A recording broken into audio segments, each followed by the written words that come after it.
The following program is rated TV MALV. It contains strong language and violence. It is intended only for mature audiences.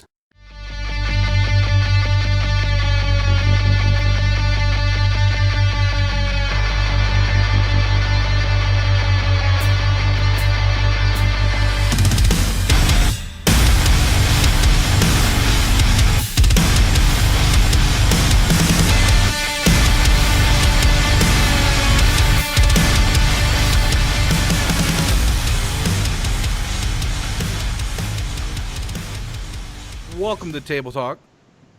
We are joined this week again by Jesse. Hello, hello. And Jake, who's always here. We gotta speed this shit up, man. You gotta speed you up. This is the longest intro I've ever heard. Well, then you want to redo it?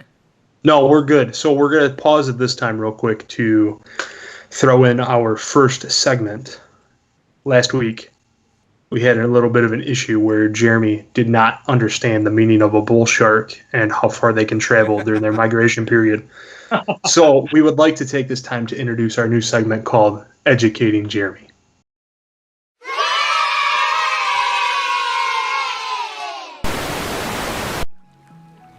Locals speak of a monster that attacks underwater without warning.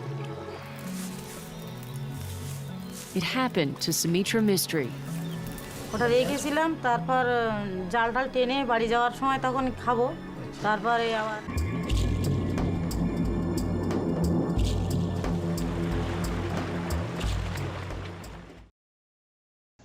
Well, fuck you. That's all I gotta say. Alright, so what's the topic? Today, Well, no shit, Sherlock. we're gonna talk about lake monsters. And in particular, anything, or... What do you want to talk about? I don't know. What do you know about a lake monster? Loch Ness Monster. That's about it. That's the only one you know? Yes. Well, then we'll talk about the Loch Ness Monster. What's its nickname? Nessie. Hey. And it rhymes with Jesse. It does.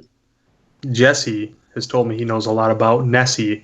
So, Jesse, you can go ahead and start if you want. And give us a rundown, like a brief history, what you know about this supposed monster that exists. Well, thanks again for having me on again and again and again. Probably again. Probably again. I'm not an expert in any field whatsoever.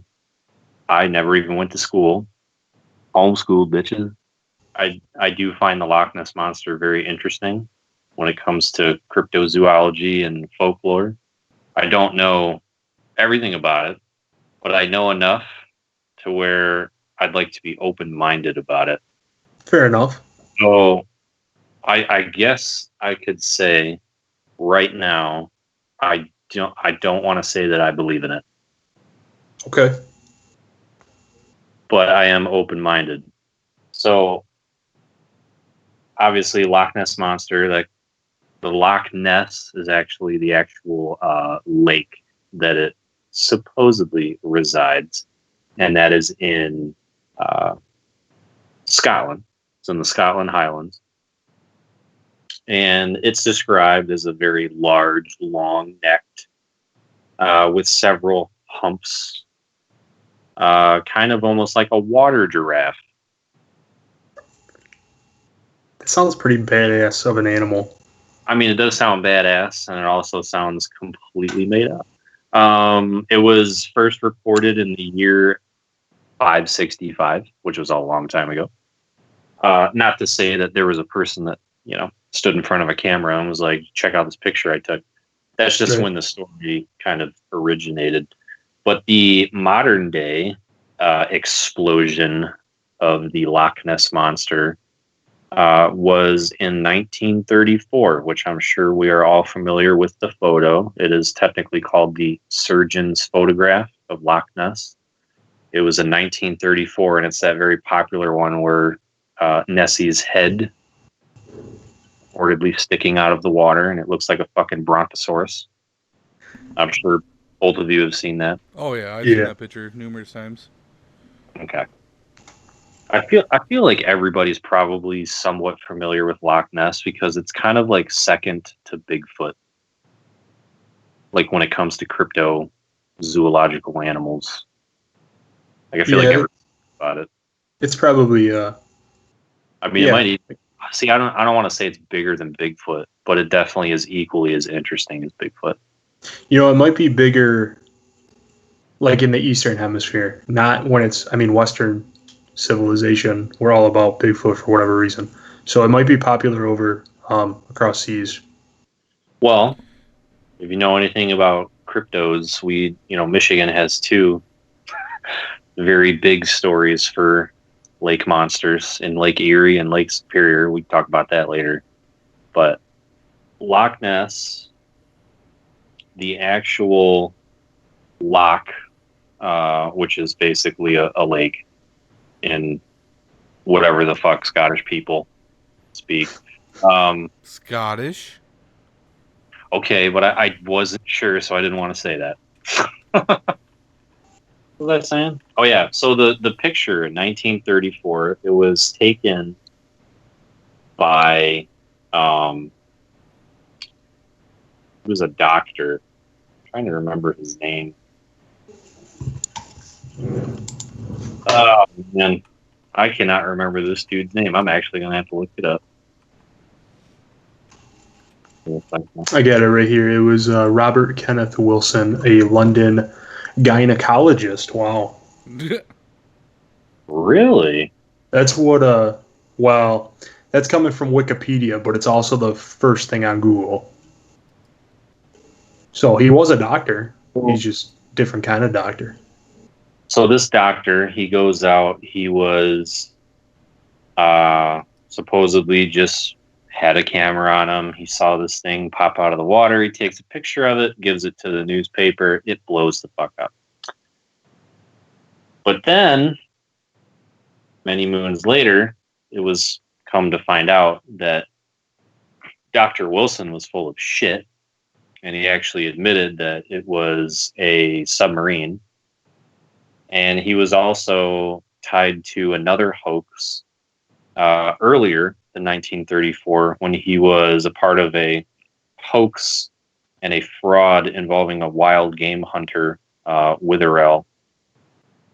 Basically, they were tasked to find a monster. And so they had kind of like a reputation of faking these things. Oh, that's interesting. Yeah, except nobody knew at the time until it was like, hey, we actually fake these things. So the fact that, he already had past history of all this shit. He already had a shitty reputation, which is weird, because everybody bought it. I mean, I bought it when I was a kid. I'm like, wow, there's fucking dinosaurs in the lake. But yeah, it ended up being a fake picture. It can be faked. It's been faked over and over and over again. Like people have 100% recreated it to a T, just the way that it was reported how he did it. But yeah, like that's always sad when things happen like that with pictures or videos, but that doesn't show. It may discredit the reporter, but it doesn't discredit what they're going after. You know what I mean? Right. What's interesting? I was looking into that. Obviously, the surgeon's photos from Dr. Wilson. Obviously, that was the first thing that popped up, but unfortunately, there was no name given, so I don't even know how reliable it is. The only thing I could find earlier than that, which is, I was surprised you said the first reporting was in AD 5, whatever it was in. I found a newspaper article from a town on Loch Ness from May 2nd, 1933, and they published an article from a resident who claims to witness a whale-like fish seen inside the loch. Mm. I guess just interesting, it was the year before he has his reported sighting and photos and obviously blows up worldwide. What year was that? That was 1933, and the surgeon's photos were published in 1934. Oh, wow. That's interesting. This is looking at the surgeon photos, blah, blah, blah. Reportedly, the first photo taken by Robert Kenneth Wilson was published in the Daily Mail on April 21st, 1934. So I wonder if it was taken around that same time, or if he took it prior and just like maybe never told anybody until that time.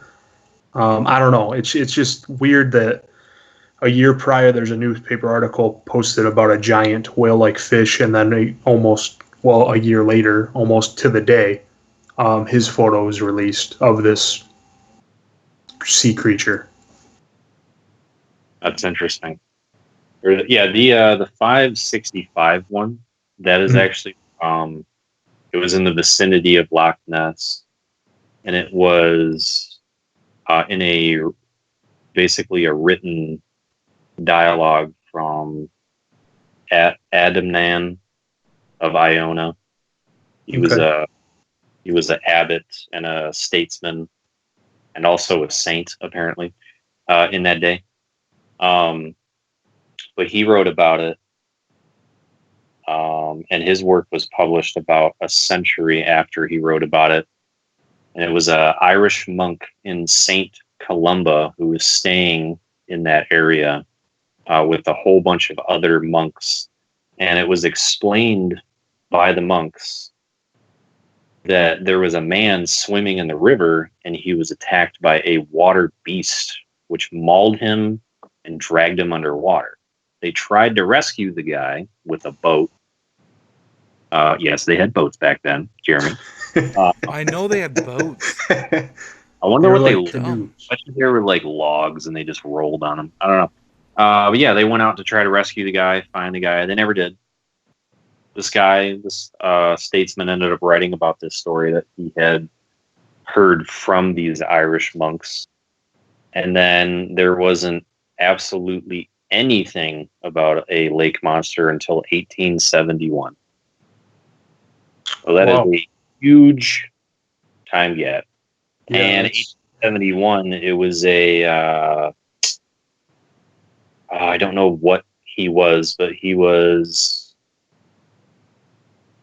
perhaps royalty. I'm not sure, but his last name was Mackenzie, and he reportedly saw an object resembling a upturned boat or a log, but yet it was wiggling and it was churning up water.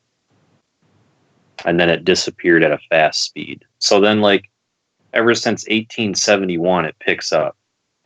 You got a few more sightings in the 1800s, and then it goes to 1933. That's pretty fascinating. Especially the description he gave, an upturned boat that picks up speed. Yeah. And it's like not surprising. So, I mean, say there was a very large creature in there. It's not surprising that nothing was documented for all that time. I mean, you think of all the shit that Europe went through. Right. Not only did they have, the Crusades and plagues. I mean, they went through a lot of shit. Yeah. It's not surprising that people didn't give a fuck about something floating in the water.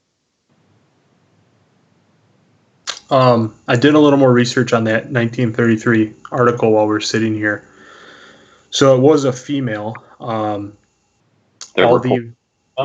female reported it, Aldi McKay, and she was actually interviewed in 2013 by a Scottish magazine.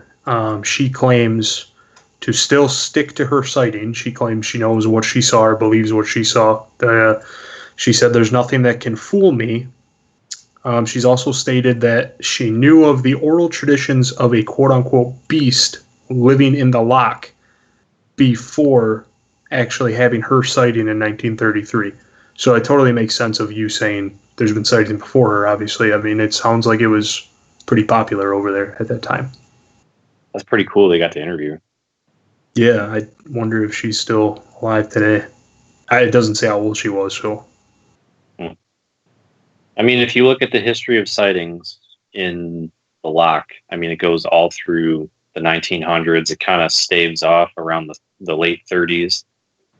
And then picks up again with a sonar reading in 1954. I think it was in December.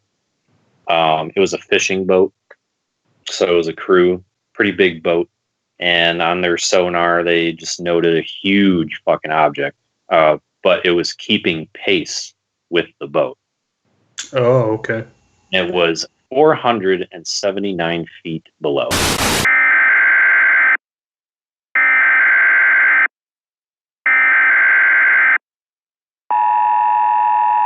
The following message is transmitted at the request of local authorities.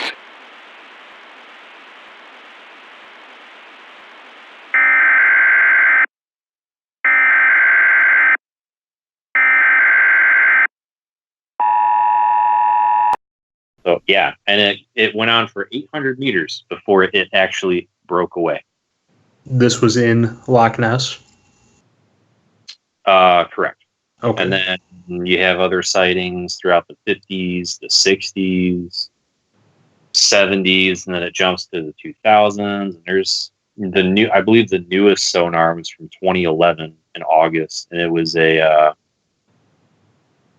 boat captain. He photographed an image with an object that seemed to follow his boat for a bit, like 20, 50 meters or something like that. But it was kind of chalked up to maybe it was just a freshwater seal. Okay. You sure it wasn't a bull shark? Hey, they don't live there, but it could have been. But what if? It could have been because they shouldn't live in Michigan either, and they did. So. It's going out of their path. Are you guys familiar with the Apple Maps photograph from 2014? I did hear about that, and I did see a picture of it while researching. But before this time, I never heard about it. So I'm very limited familiarity, if that makes sense. What about you, Jeremy? Nope, I'm going to look it up. All right. I already have my own opinion on this, and there's a lot of people that share the opinion. And it's really not hard to gain an opinion like this because all you have to do is just research what lives or could possibly live in the loch. So if you look at the photo, you said, Jake, you said you've seen it, right? Yes. Yeah. Okay. I'll wait till Jeremy sees it, and I'll talk. Yeah, that's definitely a boat. Okay, so Jeremy thinks it's a boat, right? That's what he claims. All right. Well, there's a huge group of people that think that is a. If we're looking at the same thing, it appears to be almost like a sunken boat. That's what I thought when I first saw it. Like greenish gray in color below, which totally could be just like the color of the water at the time. But my opinion is, so there is plenty of marine biologists, including Jeremy Wade, who's a very world-renowned angler and biologist, who thinks that the Greenland sharks, which he had on his show, which are massive, old as fuck Greenland sharks, could be living in the loch as well. That's never been proved. But if you go into the mindset of a fish, you could look at that image and say, that could be a big fucking fish. It could also be just a boat, like But literally driving through the water. It could be the wake around the boat that's causing the disturbance in the photo. Also, there are a type of catfish that live in the loch who have wide heads, which if you're thinking of a catfish and you look at that picture, you could almost matrix it to where it looks like a catfish to you. Yeah, I could see that. Well, the photo for me is interesting as fuck because we don't know what it is. Nobody's ever been to that exact spot, which I don't know why. But it's safe to say that that lake has been combed over and over again. It's not the whole thing, but I've always liked that photo. It's creepy looking because you don't know. It's a boat. But then again, the only way that could be a boat is if that's a shallow part of the loch, and the loch is deep as fuck. No, I'm just saying the photo could have been like disrupted somehow from the wake of the boat. Because if you look at it, it literally just looks like wake getting pushed away from the boat. Are we looking at the same photograph? I think the Apple Maps one, right? Like that So- one's the one I looked at right now. We're looking at just like the closed up version of that. See, that totally looks submerged to me. But you see right here, it could just be like the wake from the boat. You see what I mean? It looks like it's being pushed Now away. What Now looks like fins? Yeah. Yeah, Like this part right here. I get you. But would a wake be on the side of the boat? Isn't it behind Yeah. though? No. Well, It that, starts from the front and pushes out to the side. it is mostly in the back is where you're going to get the big waves that you can see from a great distance. But there is wake on the sides. Interesting. I don't know shit about boats. But that to me, which like I said, when I first saw it, I assumed it was a sunken ship or it was a boat in motion. But once you said Greenland shark, it was interesting. That kind of, for a moment, changed my opinion because those things can get, massive. Yeah, but their heads aren't that wide. Well, see, that's the only thing that I struggle with is that is a wide fucking head. And if you look at a Greenland shark, they're not narrow, but they're almost like a great white shape. Yeah. Not that they look like a great white, but just like the structure of their nozzle and all that shit kind of looks the same. It's kind of pointy and narrow. It's not wide like that. Maybe it was Nessie's sister, Bessie. Maybe, but she lives in Michigan. I thought we had Pressie. We have Bessie and Pressie. What? Maybe it was Jesse, even though we have a Jesse. No, he's in Plymouth, Michigan. Oh, okay. Gotcha. So I don't know, but I've always liked that photo because I remember seeing that photo, like, because that went everywhere online. Yeah. When it was published, and it's creepy. I don't know. Have you seen the David Elder video from 2013? I don't. I'm gonna say no because I can't think of it in my head. This was another one that made the rounds on the internet for quite a while of people debating what it was or could be. So I pulled it up, and before we started recording, I was looking at it, and a lot of the stuff said they're thinking it could be like a giant eel. Well, that was what I'm glad you said that because that's what I think it is personally. It's either an eel or I think it's just an optical illusion in the lake from the way the waves move. Yeah, that too. But I didn't know if either of you saw it, so it is pretty compelling of how new it is. It's still 2013. It's one of the newer reports of supposed footage. That's interesting. Yeah. I'm more leaning towards like the Apple Maps one. It is a boat, and that video is The more that you say boat, and also I didn't know that wakes worked like that with boats, so that's interesting. Could be, though. We never know. Because technically, and I know this is a long shot, but technically, just like the Great Lakes, Loch Ness is connected to an ocean. I just don't know how deep the river that connects it truly is. You know what I mean? Yeah. Like, I don't know how deep they are for sharks or anything else. Well, Loch Ness itself is 795 feet, 745. Right, yeah, I know it's a deep lake, but the rivers and the what the hell are they called? Just what connects them to like the Atlantic and everything else. I don't know how deep those actually are in all their spots. If a big fish could make it through, Yeah. Well, if you were basing that on all accounts of sightings and everything, I would say yeah, because like the first one in the 500, it said that it pulled a man from shore. Right. Which means that it probably was in shallow water. And that to me, I would feel, especially in the 500s with how, well, you don't really know. We don't know. Maybe they knew more than we do, but you would have to think limited that they knew. That sounds like it was probably a shark of some sort, I would assume. Trying to be a skeptic as much as possible anyway. Like you're saying a shark pulled a guy off the shore? Well, they're okay. They're saying shore, but for all we know, the guy could have been taking a shit in the water. He could have been bathing. He could have been waist deep. He could have been neck deep and been like walking still. You know, we don't know what they mean by shore.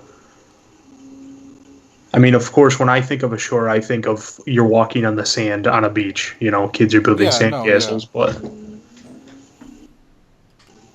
that's what I think too. So that's why I was just trying to clarify it. Like, I heard you saying something about someone got pulled off the shore, so I was thinking, yeah, something either went up on the shore and pulled them in, or, you know.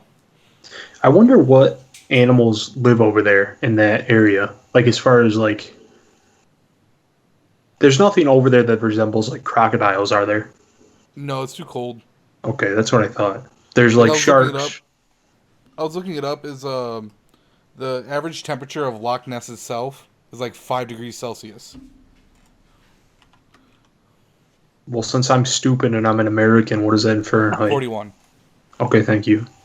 I was literally looking that up myself. So I mean, you have Atlantic salmon, which they're big, but they're not that big, and then you have char, which are not that big. You have eels. And eels, I mean, depending on what type of eel, I think the largest, like, North American eel was, I think it was like maybe 4 feet long. Wasn't even that big. It's pretty big in the water, though. I mean, yeah, it's big. Like, there's a video that was released in, I think it was last year or the year before, and it's a underwater cam of the bed, the lake bed, and there's clearly an eel that swims in the background. It was released by the Ness Fishery Board, and they kind of put it out there to be like, have you seen this video? I have not. Okay, so there's a video that was released by a guy. I think his name was Gemmel. He's a professor, but it's at the Ness Fishery Board.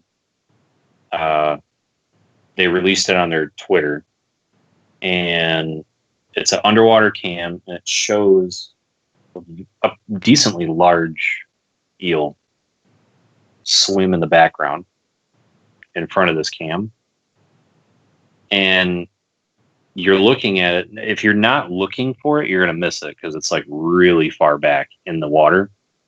Okay. But they posted the video, obviously, to be like, this could be Nessie, but it was almost like a joke because they were acknowledging, like, of course, if you're in the water and you see this thing swim, you're going to think it's a giant sea monster. You know what? I just found it. It was only like a 3 or 4 foot eel, but it looks epically massive in the video. It looks huge.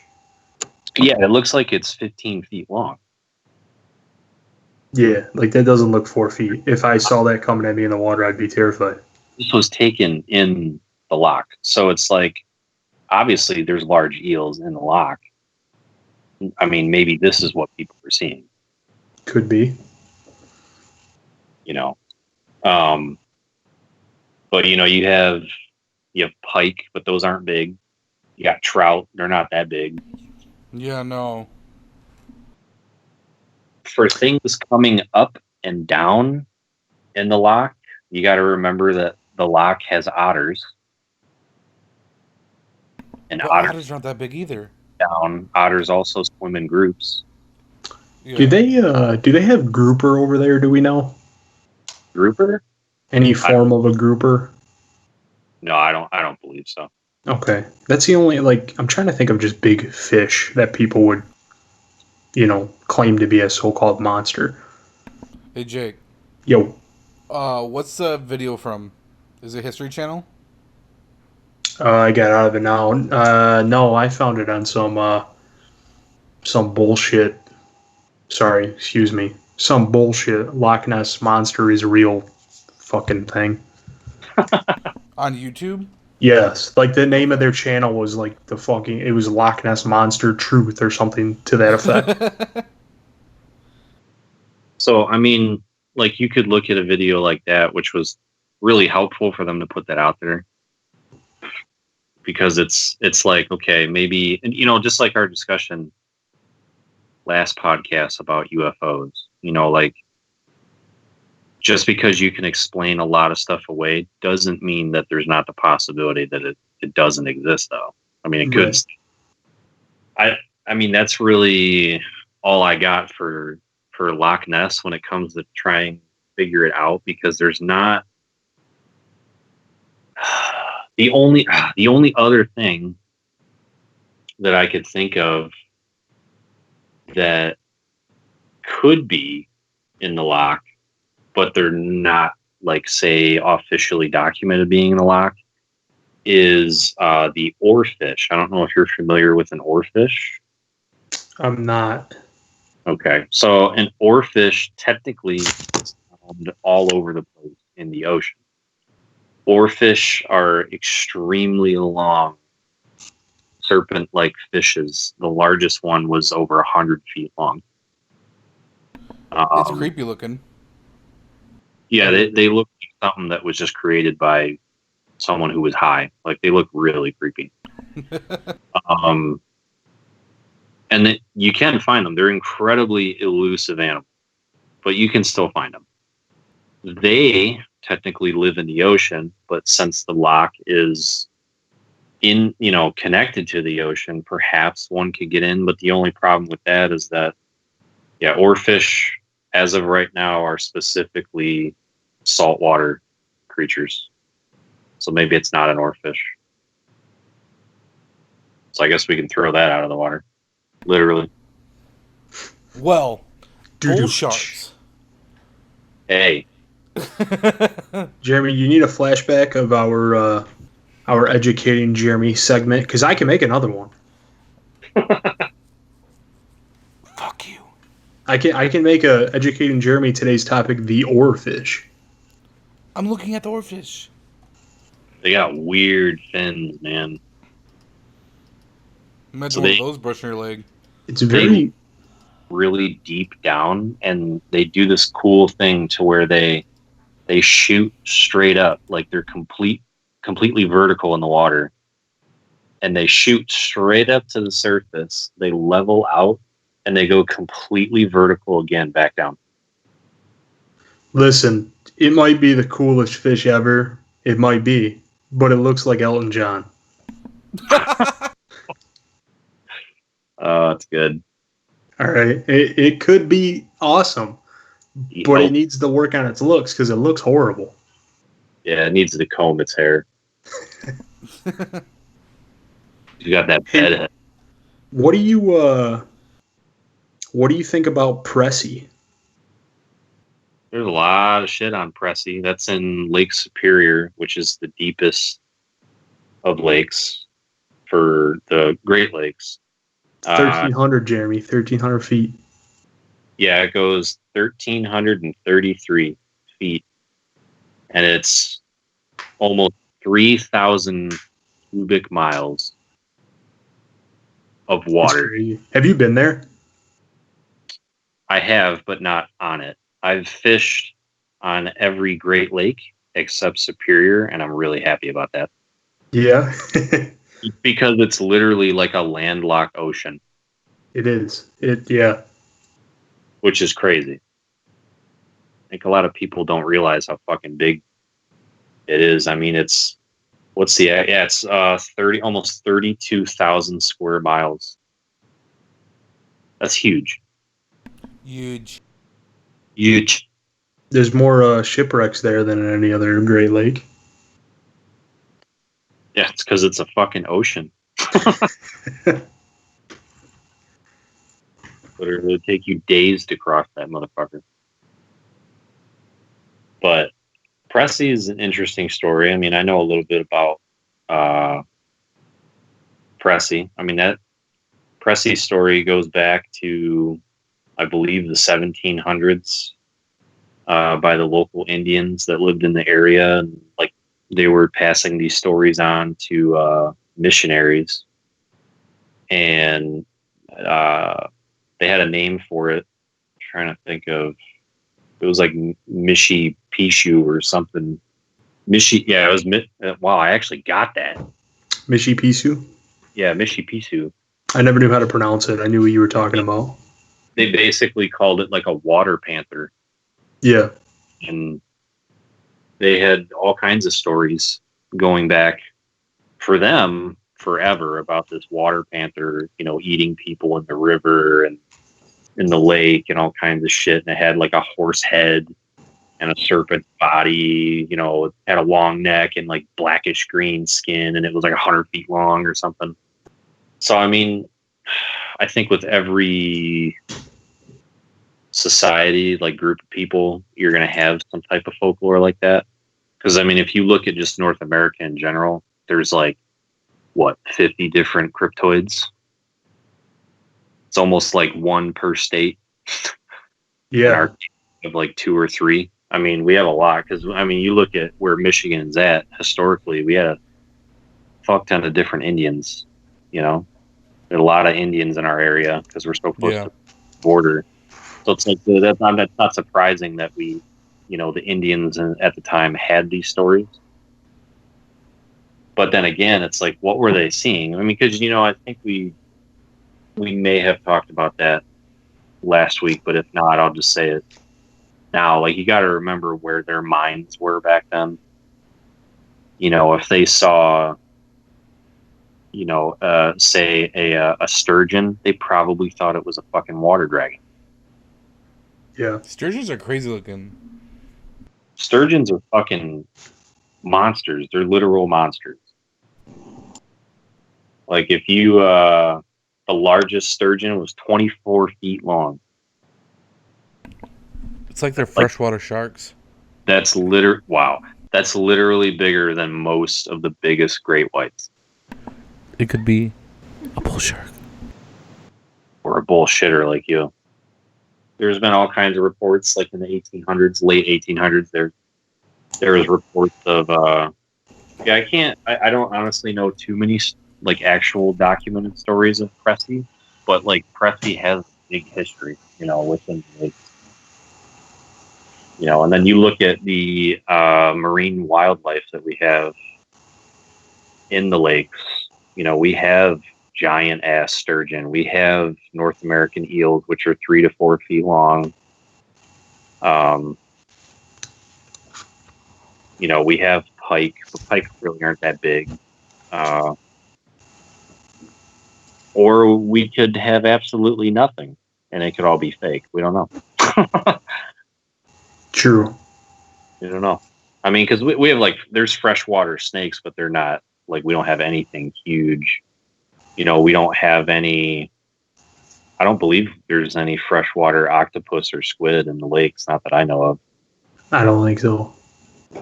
It could be in, like, Superior because it's so damn deep. But yeah, I mean, I guess there could be. I always assumed it was a sturgeon, and it was just mis-ID'd. Well, see, that's my personal take on it, because we have 110%, confirmed that we have massive sturgeon in Lake Superior. They're huge. Yeah. Yeah. Most of the time, they're 10, 12 feet long, sometimes 8. But, I mean, they're on record of being, like I said, over 20 feet long. That's huge. I mean, yeah, look at that video you just enlightened me and Jeremy about. A 4-foot eel looked like it was like 12 feet long. What do you think a 20-foot sturgeon looks like in the water? Like, I mean, you're sitting on a boat and you see a sturgeon surface or get close to the surface to pick up something from the water to eat, which they do. Mm-hmm. That would probably look like a fucking submarine. Yeah. Because they're huge. They're bigger than fucking crocodiles sometimes. It's funny. I was looking at all of the Pressie stories that I could find, and I couldn't find a ton. But I actually found some reports in the early 1900s of sharks in Lake Superior, and not bull sharks. Like they were talking like they were like, yeah, it was a tiger shark, or I saw a great white, blah blah blah, and those were all counted as being mis-ID'd as a sturgeon that were supposedly found like 10, 15 years later. I didn't even know about that. I was just guessing that like people would think like, because that's a crazy thing to be like, I saw a fucking great white in Lake Superior. It's Yeah. just a fucking fish. That's It's crazy. probably one of them drunks up there and one of them locals. They got nothing better to Fucking do. Youper. It was my uncle and Jeremy's uncle. Dude, listen. Let's not start this again. I mean, there is a video. I believe it was from '77.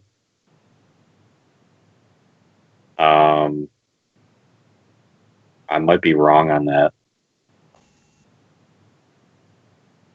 It was at Wilderness State Park. I forget which state that is. I'd have to look that up. Wilderness State Park? Yeah. Don't we have one? Well, see, I don't know if there's another state that has one. Right. Yeah, it's in Emmett County, Michigan. Well, right, but does Minnesota have one though? Let's see. When I looked it up, it's just Michigan. Well, Jeremy, you know what? You get the fucking gold star of the day. You're goddamn right. So yeah, this guy, was like taking a video or something. As far as I know, he's taking this video and there's something like in the background in the water and it looks like a serpent's head or something of the sort. It almost looks like the head of like the Arbiter from fucking Halo. Like it's out there if you look at it. What's it called again? I'm trying to find the actual name of the video. But it was Wilderness State Park, you believe? Yeah, it was at Wilderness State Park off the shoreline. The video we're looking directly at right now is just Pressie the Lake Serpent Wilderness Park.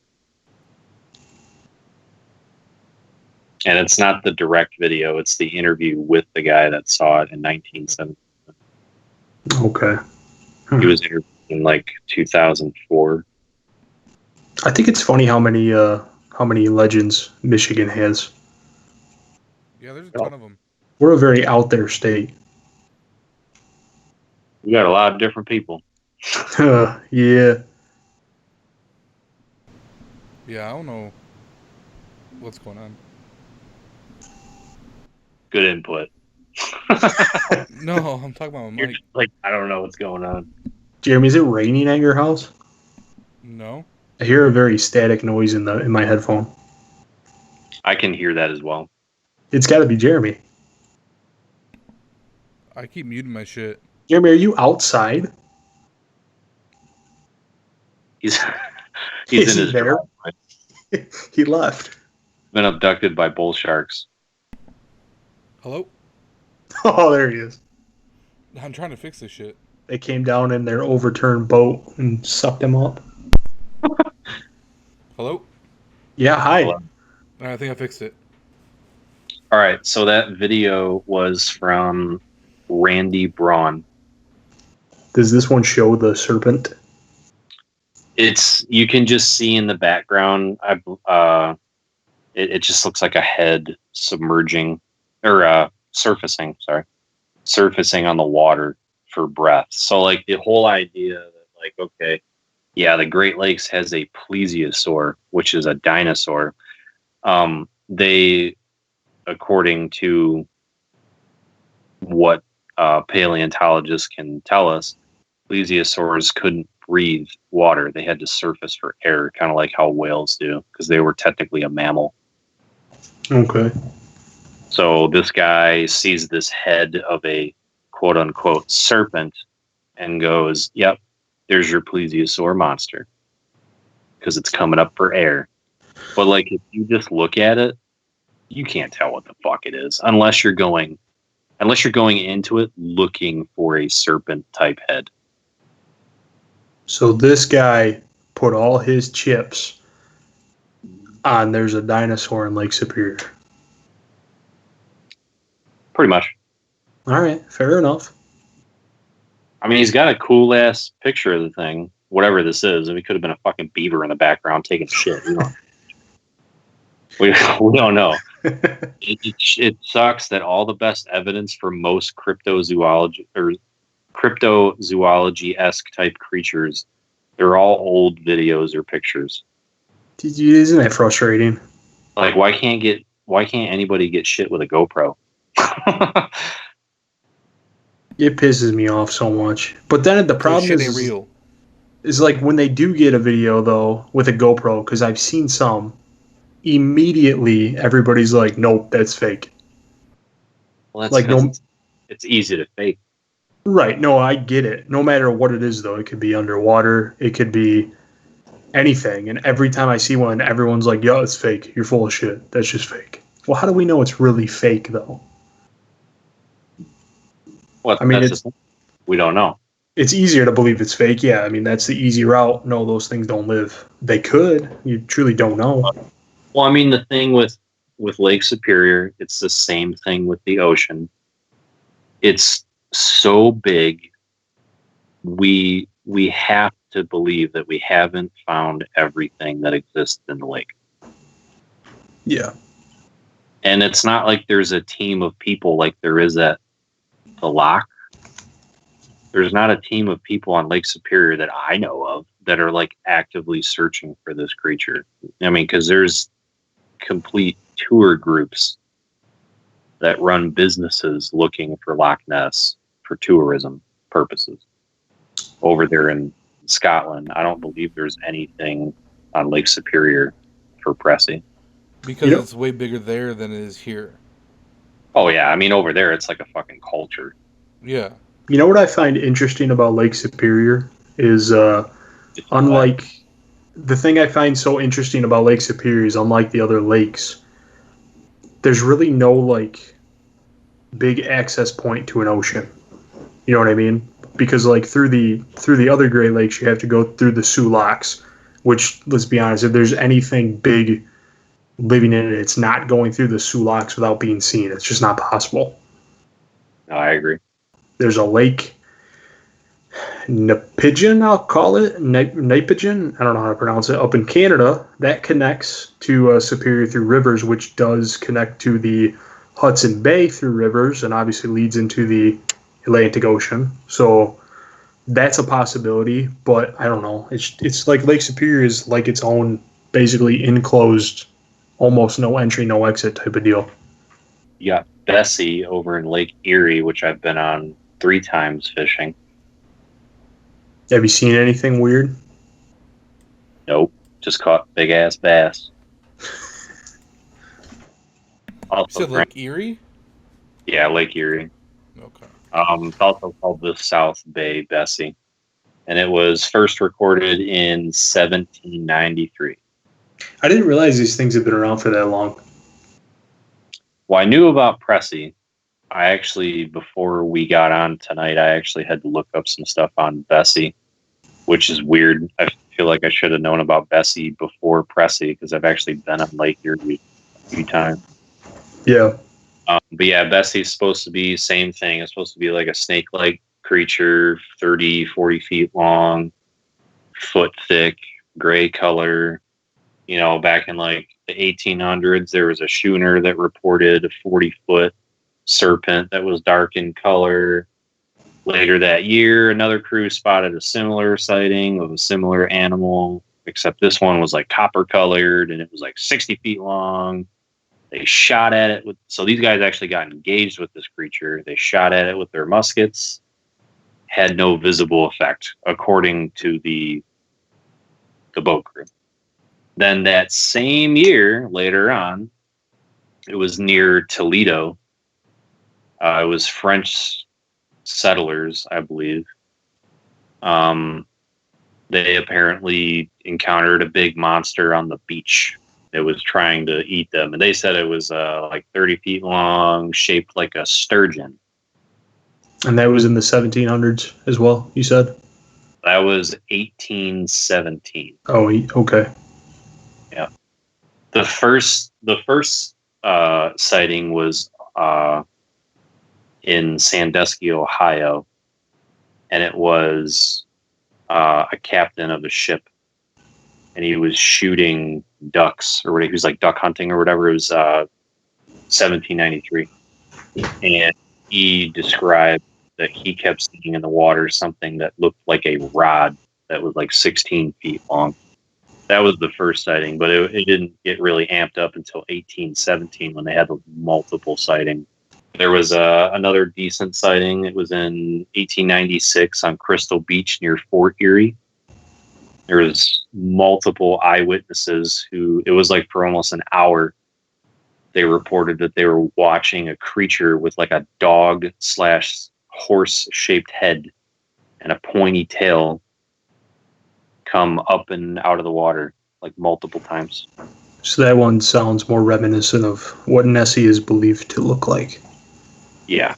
As well as Champ in Lake Champlain. The only thing about like that sighting is that, you know, differentiate that from single person sightings. There's multiple eyewitnesses who are all saying the same thing. Now I know if I were to get with you guys plus like 4 more people, I probably wouldn't be able to convince you, let's all create a lie that we saw something for no reason. Yeah. I don't think there was any reason back then. There's no social media. There's no social norms. There's no peer pressure to impress people. Unless you want to bring home the biggest stag from the forest. Like there's almost no reason for people to make up shit, especially in that type of thing. Like, I always thought that was an interesting story. No, I'd have to. Oh, go ahead, Jeremy. Well, I was just gonna say nowadays it's gonna be harder to like fake stuff like that, unless you have like photographic proof or video proof. Well, I think another problem today is that so many people fake so many things that when new things come out, people immediately dismiss. Like Jake was saying earlier, people immediately say that's fake. Yeah. Yeah. There's almost nothing you can do anymore. Fake certain things, and it's so easy to lie because you can just create a video, post it on your social media, and you could create ad revenue and make money off of it. Yeah. You know, back then, why would they fake it? I mean, they didn't have video, they didn't have pictures. At least there was no pictures over, you know, involving this incident. You know, like, why would they fake it? There's no reason to. There's no like incentive. There's nothing that could be gained. It's not like they, you know, wrote to the newspaper and everybody knew about it on Twitter or something. It's probably they went to a bar afterwards and 18 people found out about it. And then they went home and went to bed. You know, like there was almost no incentive to even lie about anything. So like based on the marine biology and like the animals that do reside in freshwater lakes, I 100% believe that most people that report seeing something unexplained are telling the truth. Obviously, there's people who have hoaxed, everything. But I mean, if I'm on a shore and I'm a dumbass kid, because this one sighting when they saw this thing on the beach or near the beach, they were 2 younger people.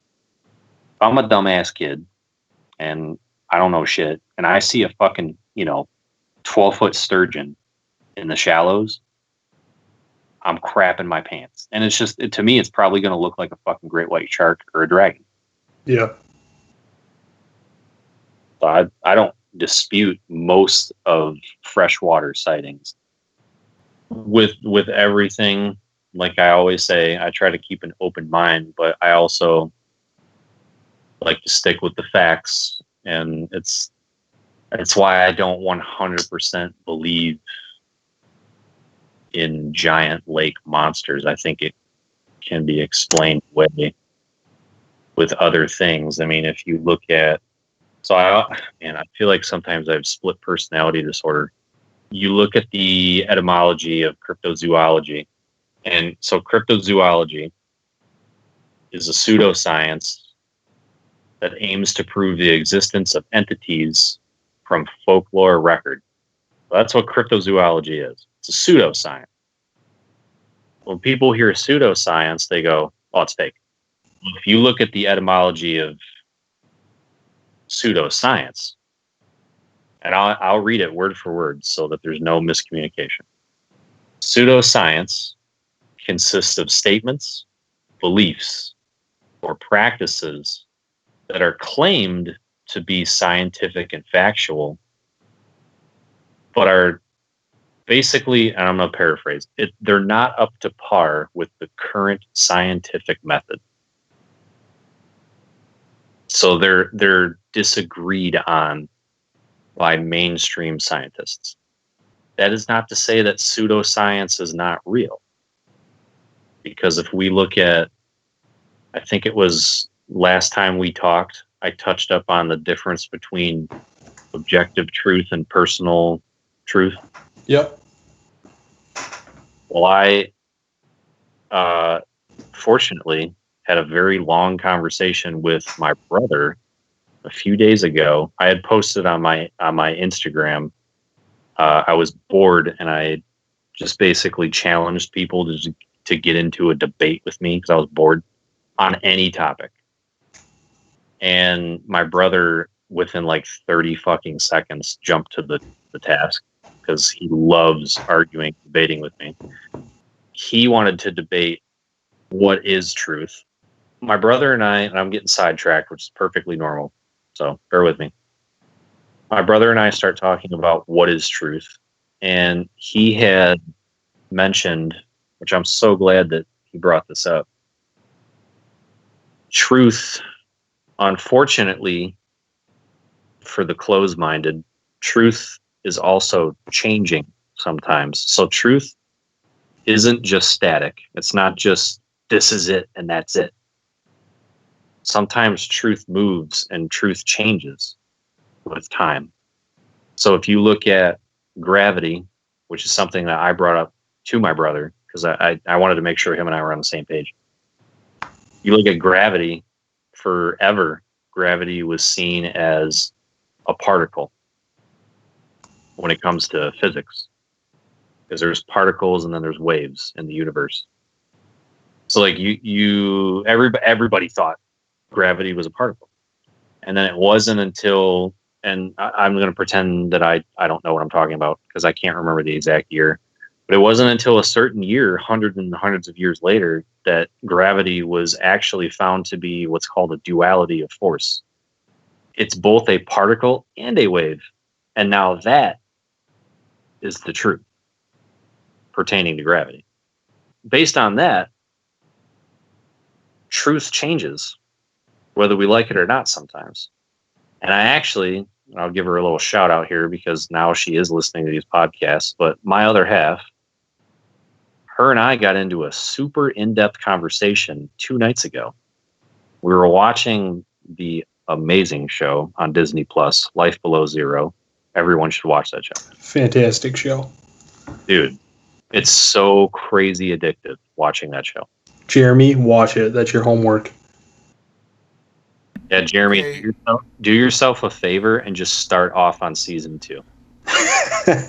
Why? Because season 2 is when they introduce Glenn, and he is the best character in that whole show. That dude is crazy. What is it called? Life Below Zero. LBZ, Life Below Zero. So we're watching this show, and Jake, you've seen it, so multiple times every episode they're hunting, they're killing animals, they're fishing, they're skinning, they're gutting, they're tanning, doing all kinds of stuff with wildlife. Right. Well, me, which is just how I view everything, I'm perfectly comfortable with that.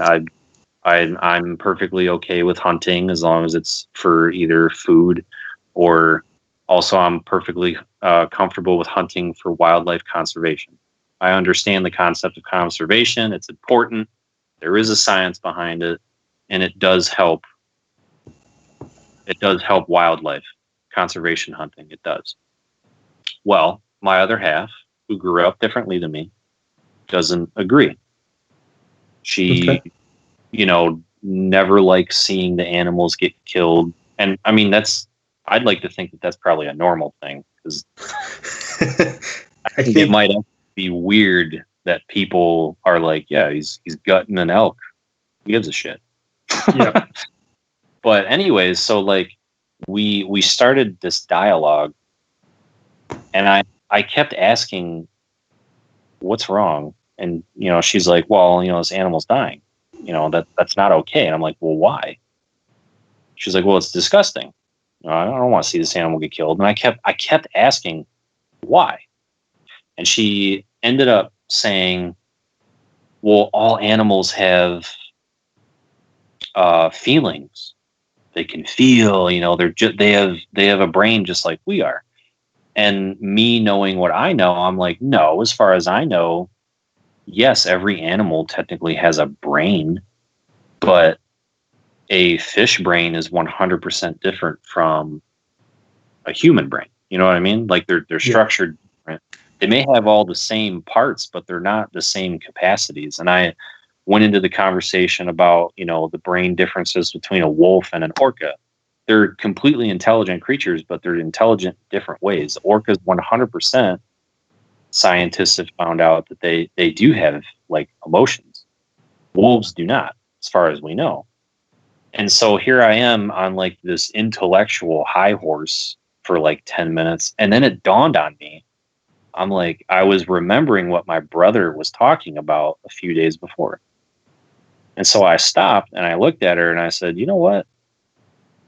I said, you may be onto something. I said, and then I went into my whole spiel about how truth changes and all that shit. I said, maybe one day we'll find out that a fucking caribou has feelings. We just don't know how to figure that out yet. It's not the truth yet. Just like gravity wasn't a wave when it was first discovered.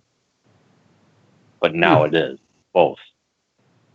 So I said all that to say that just because cryptozoology is considered a pseudoscience does not mean that it's fake. Because it's still based on some type of evidence that we can't ultimately say no yet.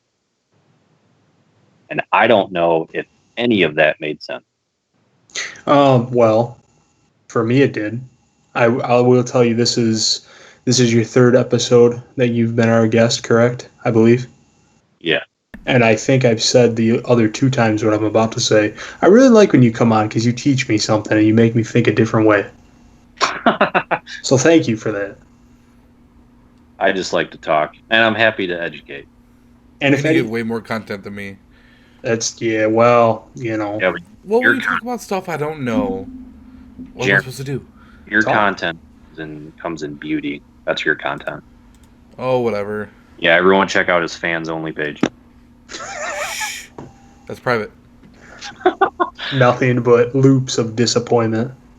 True.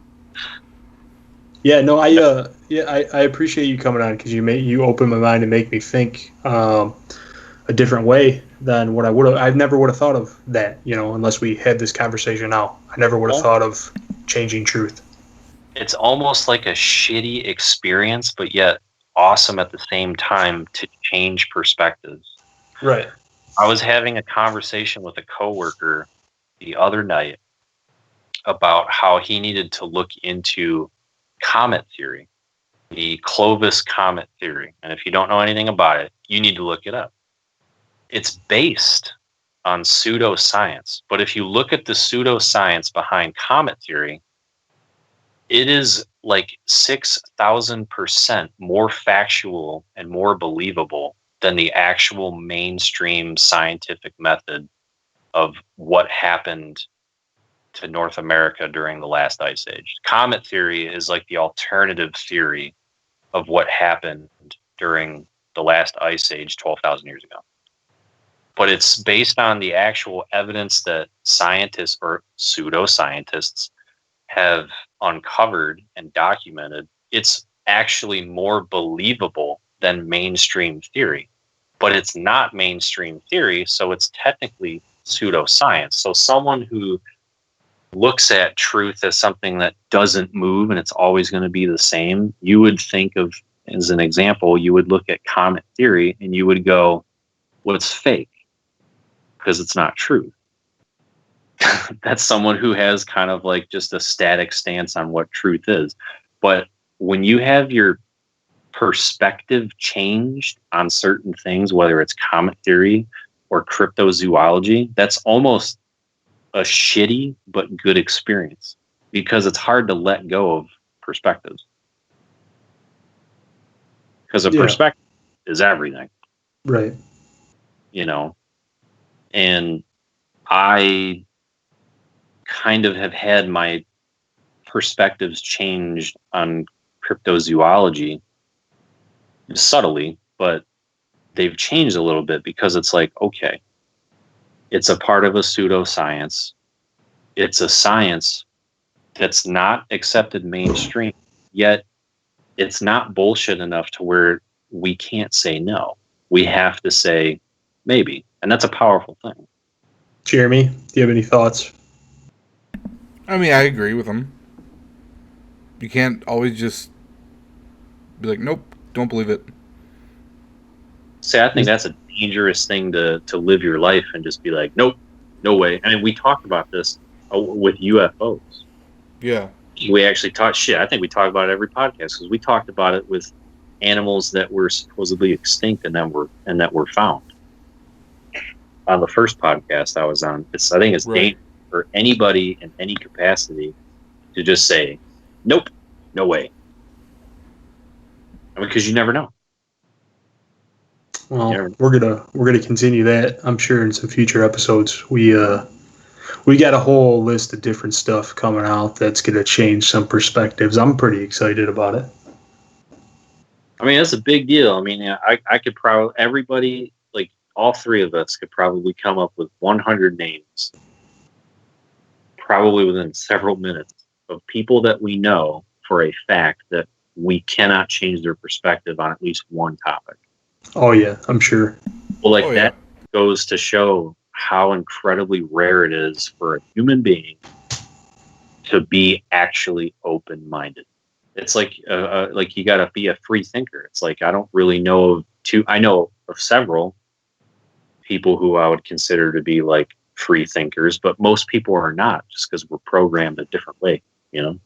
It's one of the reasons I like talking about all this stuff, like UFOs and if there's lake monsters out there, because obviously the easy thing to say is that dude's crazy. Why would that happen? Well, it's like you don't know, and that's me being open-minded. And two, I just find it fascinating. What if there is a dinosaur-type creature that's living in a lake? Like, that blows my mind. That's incredibly interesting if it's proven.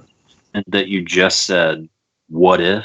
That's what drives all scientific discoveries. Because like I said last week, the universe does not have to make sense to anybody. It only makes sense because we're sitting around and we go, what if there's a thing that makes an apple fall from a tree with force? What if there's a fucking spacecraft from 690 quintillion other planets and maybe they did visit us? Or what if there is a fucking lake monster? We just haven't found it yet. What if Jeremy gives input throughout this podcast? I mean, it's all kind of what ifs. I have. Jeremy, I'm telling you, you need to get Mike on here, like you three, and talk about video games. Or maybe just you and Mike talk about video games. He told me, well, he didn't tell me. He didn't have to tell me. That dude needs to go on a podcast and talk about video games. Yeah, he probably knows a lot more than me, though. Well, he knows a lot more than I'll ever know. Yeah, I'm only like good knowledge on certain games. Oh, you know a lot. Shut up. We'll get Mike on, for sure. I need somebody to talk video games to Jeremy because I don't know what the fuck he's talking about. Listen, do a topic I know, and I'll talk more. Just whatever you want to talk about. That's the beauty of it. That's why I call this, it's a podcast about nothing, because we will talk about anything. I know. We don't have a specific topic we talk about every week. We change it up. Exactly. It's a what if.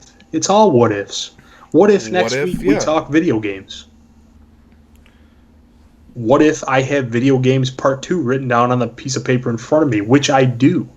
I'm pretty sure you do. What if? We probably have a sports part 2 as well. We do eventually. What if I have a whole list of different cryptozoology things I can talk about, which I do? And then Jeremy won't be here. That's right. It's just how it goes. Damn. Damn. Jeremy, Yo. what do you think of the lizard man? What? What? That's Sorry. the guy, Spider-Man. You mean that tattooed dude that has like... No, that's the real lizard man.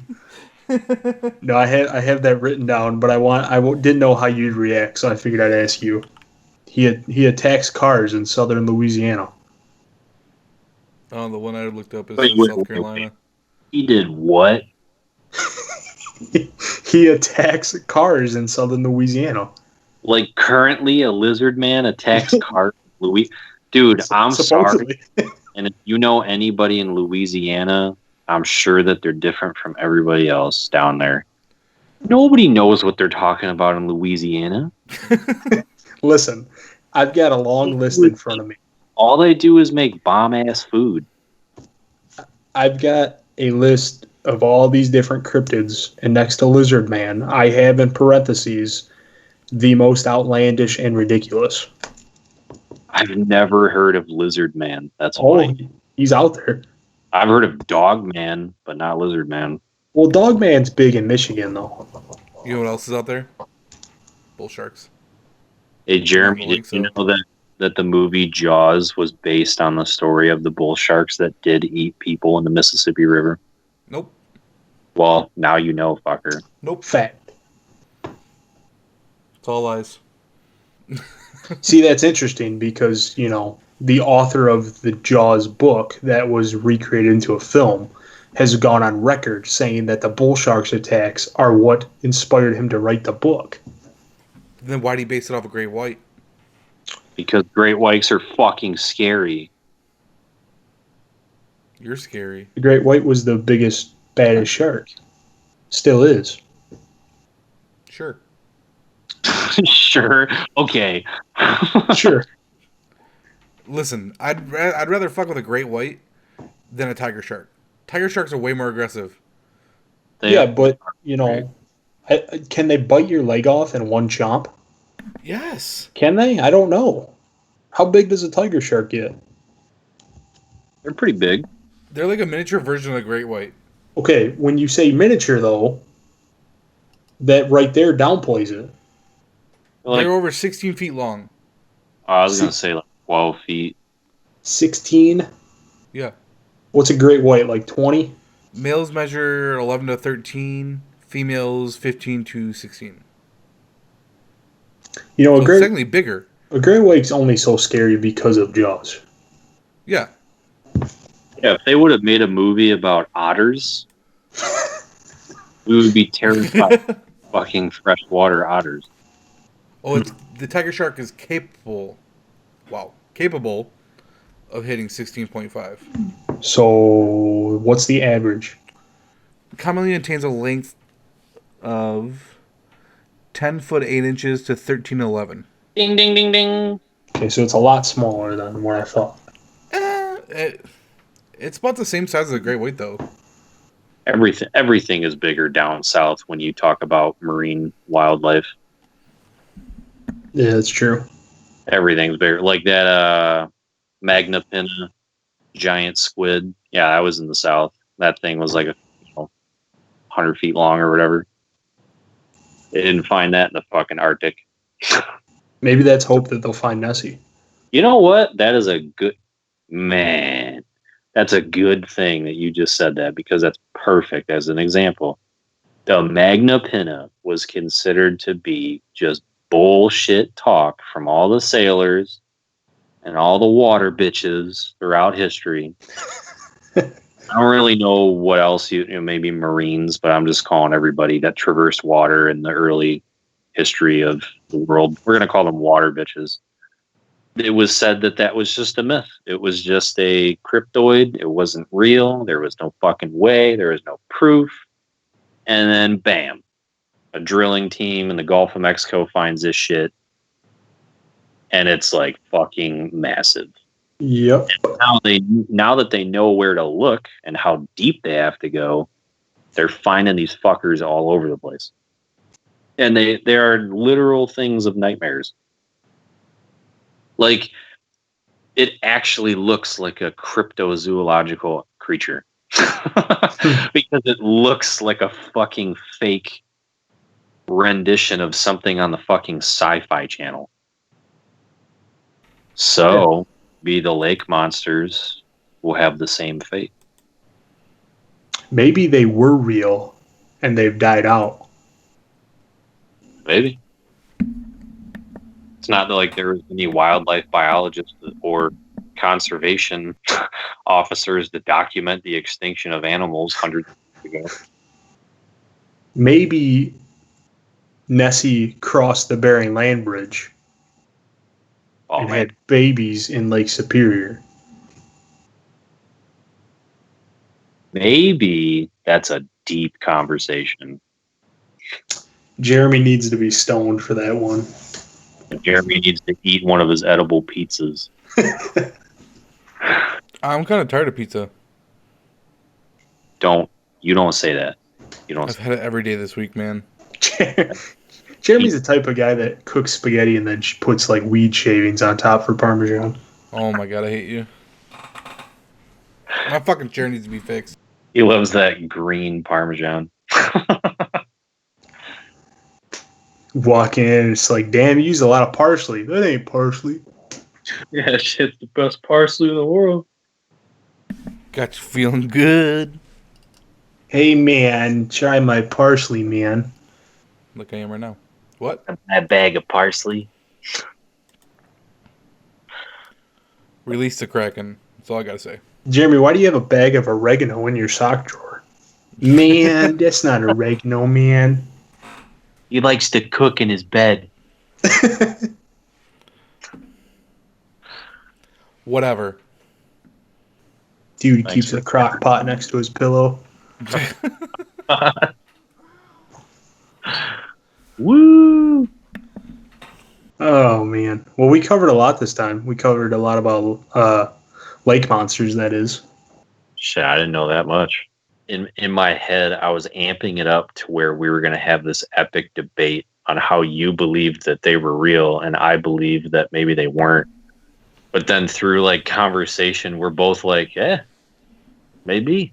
I guess on that note, Jeremy, do you have anything? Do you have any closing? No, I appreciate Jesse coming in and teaching us and shit.